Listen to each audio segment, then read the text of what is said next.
Hello friends, आज मैं एक बहुत ही इम्पोर्टेंट टॉपिक पे बात करने वाला हूँ। टॉपिक ये है कि हम लोग हमेशा खुश कैसे रहें, मतलब इंसान हमेशा खुश कैसे रहे। तो इससे पहले मैं आपको बता दूँ, खुश रहने के लिए जो है आपको अपने जो है इंसान को अपने थॉट प्रोसेस को चेंज करना होगा। जब तक हम अपना मस्तिष्क दिमाग का थॉट प्रोसेस चेंज नहीं करेंगे तब तक हम खुश नहीं रह सकते हैं। थॉट प्रोसेस में क्या है मैं बता दे रहा हूँ। जो हमारे दिमाग की डिफ़ॉल्ट सेटिंग है वो ये है कि अगर हमारे साथ 100 चीज़ें अच्छी हो रही हैं, 100 में से 99 चीज़ें अच्छी हो रही हैं और कोई एक चीज़ उसमें से ख़राब हो रहा है, तो हमारा दिमाग जो है एक जो हमारे साथ ख़राब हो रहा है उसी पे अटका रहता है, उसी पे फंसा रहता है।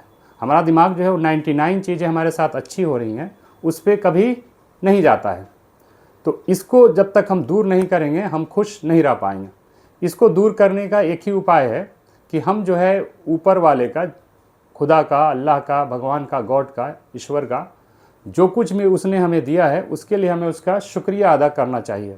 अगर हम उसके लिए शुक्रिया अदा करना शुरू कर देते हैं तो ये प्रॉब्लम जो है हम दूर हो जाएगी। हमारी जो थॉट है वो नकारात्मकता से सकारात्मक सोच की ओर आ जाएगी। जैसे कि मेरे पास ये एक गिलास पानी है, कोई बोल सकता है कि आधा गिलास खाली है, कोई ये बोल सकता है आधा गिलास भरा है।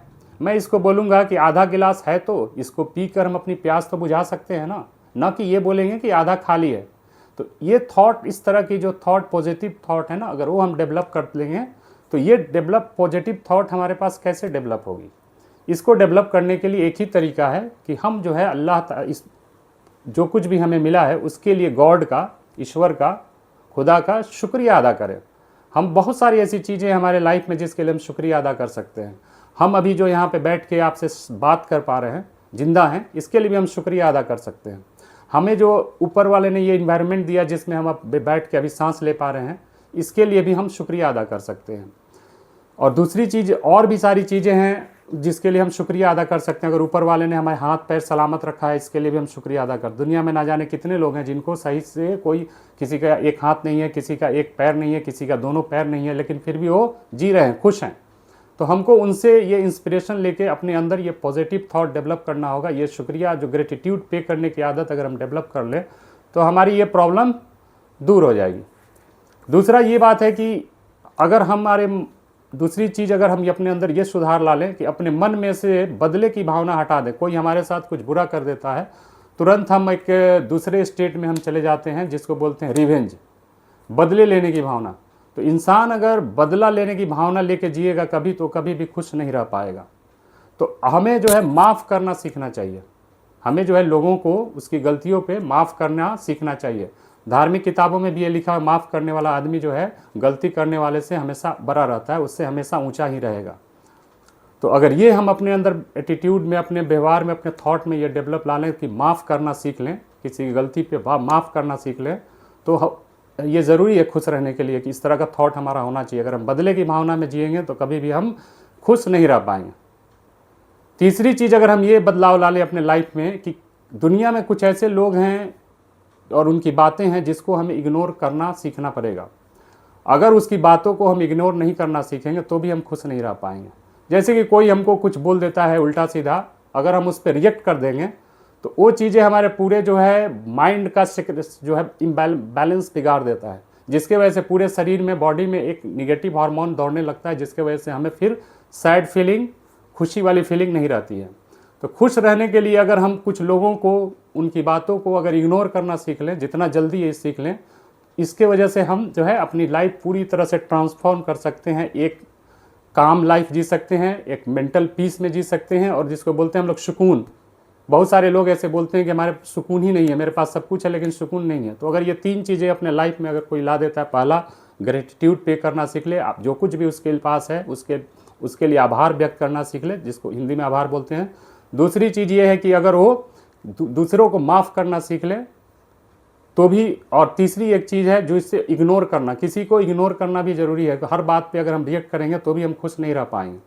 जैसे कि मैं उदाहरण दे रहा हूँ, किसी ने हमको बोल दिया कि तुम गधे हो, अगर हम उस पर ये रिएक्ट कर लें कि अरे हमको गधा बोल दिया, कैसे बोल दिया गधा, तो यहाँ से हमारी जो है वो मेंटल पीस हमारा यहाँ से क्या होगा, डिस्टर्ब हो जाएगा, और हम फिर खुशी वाली स्टेट से बाहर और दूसरे स्टेट में चले जाएंगे।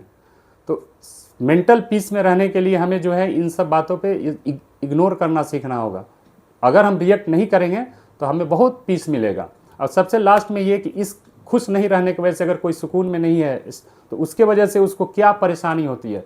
सबसे पहले परेशानी जो है वो स्ट्रेस में हमेशा रहेगा, एक तनाव में रहेगा, वो हमेशा कुछ ना कुछ दिमाग में उसके चलते रहेगा। दूसरी चीज़ उसको गट प्रॉब्लम रहेगी। इस गट का जो है आपके पेट के प्रॉब्लम का डायरेक्ट कनेक्शन आपके दिमाग से है। अगर आपका मेंटल पीस में नहीं है, सुकून में नहीं है, तो आपको हमेशा गट इशू रहेगा। एक प्रॉब्लम है IBS, इरिटेबल बाउल सिंड्रोम। उसमें क्या है कि कभी इंसान को कॉन्स्टिपेशन होता है, कभी लूज मोशन होता है, तो इस तरह के वो बीमारियों से ग्रसित हो जाएगा अगर मेंटल पीस उसको नहीं है, सुकून नहीं है। तीसरा जो फायदा इससे नुकसान क्या होता है, अगर कोई सुकून में नहीं है, मेंटल पीस में है, उसको रात को नींद सही से नहीं आई। जब सोएगा तो नींद जो है ना, नींद जो बोलते हैं क्वालिटी वाली नींद, गहरी नींद, उस तरह की नींद वो नहीं आएगी। तो ये सारे फ़ायदे हैं अगर हम सुकून में रह रहे हैं, मेंटल पीस में रह रहे हैं, तो ये सारी फ़ायदे हैं जो कि आज के टाइम में बहुत ज़रूरी है किसी के लिए भी। आज बहुत सारे लोग इसकी तलाश में हैं कि हमें कहाँ से ये पीस मिलेगा। इसके लिए यही 3 काम आपको करना है। एक, अगर आप ग्रेटिट्यूड पे करने लगें, ईश्वर का जो कुछ भी आपने दिया, आप बहुत सारी चीज़ें ऐसे पा लेंगे जिससे आपको लगेगा कि हाँ, ये मेरे लिए एक अलग चीज़ है। इससे आपके अंदर जो किसी चीज़ में कमी खोजने की, हमारी जो डिफ़ॉल्ट जो माइंड की सेटिंग है किसी चीज़ में कमी खोजने की, वो दूर होगा और हर चीज़ में हम फिर धीरे धीरे पॉजिटिव चीज़ें ढूंढने लगेंगे। तो आपके पास आप देखेंगे आँख खोल के तो आपको बहुत सारी ऐसी चीज़ें मिलेंगी जिसके लिए आप ग्रेटिट्यूड पे कर सकते हैं। Okay, thank you.